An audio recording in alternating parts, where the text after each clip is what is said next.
Welcome to Voodoo Whiskey Gaming, and today I'll be giving you my late review of Batman: Arkham Knight. Oh man, where do I even begin with this story? Oh jeez.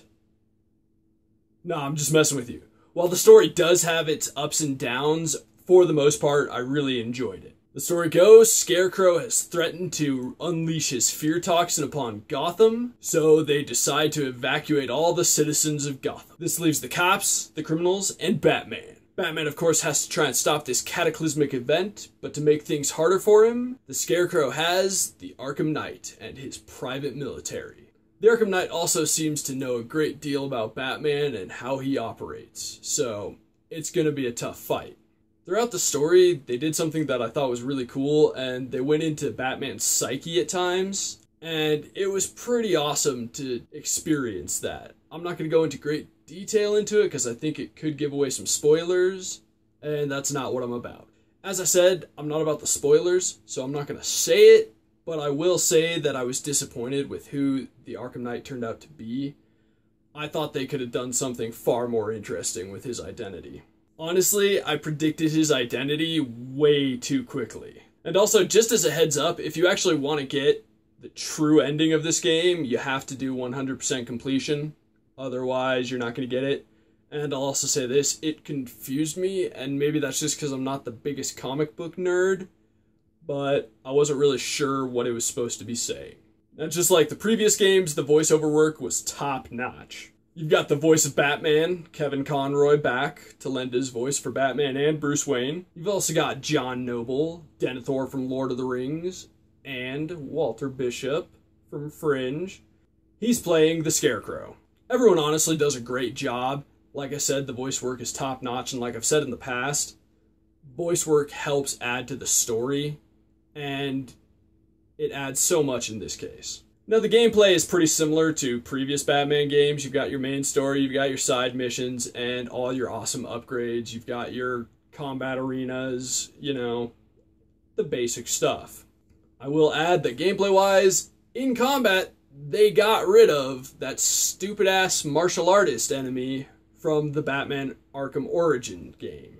That was just awful. As for the controls, when you're on foot, they are smooth and fast and super responsive, everything you'd want from a game like this, but it's not that surprising, it is Rocksteady again. Prior to this review, I had heard a lot about how awful the Batmobile controls are, and to some extent I agree. I don't think they're great controls, it feels like you're on ice a lot of the time.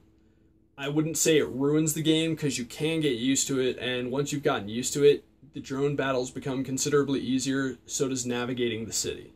That having been said, the Batmobile is not a precise machine, for whatever reason, so there's a later boss battle where it's all in the Batmobile, and you really have to drive it fast and precise, and that doesn't work as well as you'd expect. It makes that boss battle pretty frustrating. Now, as for the graphics, this is honestly one of the best looking games I've ever seen. There's so much detail in the costumes, the city, the characters' faces. It's amazing. It really is. All games should look this good. Now, I've got a few complaints. I didn't really know where to fit them in this review, so I'm just throwing them in at the end. The map needs some fixing. Specifically, I had problems with the custom waypoint. I'd put a marker here, or try to. It would end up down here. Doesn't really help me. So, I don't know what was up with that.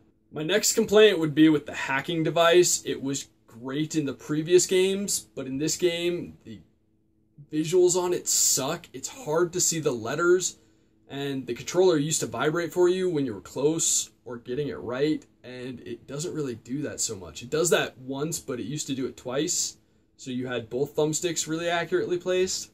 It's just not as good as it used to be.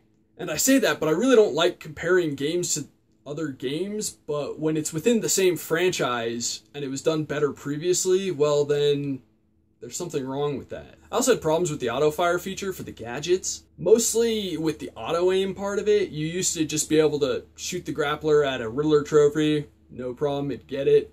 It only does it about 40% of the time now for whatever reason, and while it's not the worst thing that could happen, it is a pain in the ass when you're trying to collect the Riddler trophies. it leaves you having to manually aim at the targets because it just won't do it on its own. It's, like I said, it's a pain in the ass. I ran into a few other small glitches, nothing game-breaking. Probably the weirdest one, I couldn't actually move in any other direction than forward for a while. Well, I could, but I could only walk backwards or side to side. I couldn't run in those directions, so it was weird. At the end of the day, though, none of those were really breaking the game for me. None of them ruined the experience. The Batmobile, honestly, was the worst part, and like I said, once you get used to it, it's not really that bad. So really, this game is a buy. Like, not just if you're a fan of the previous games, then it's obviously a buy, but for anyone, it's a buy. It's been a great series, and this was a great addition to it. Thanks for watching, and if you liked the video, please hit that like button, and if you like what I'm doing in general, subscribe. Have a good one.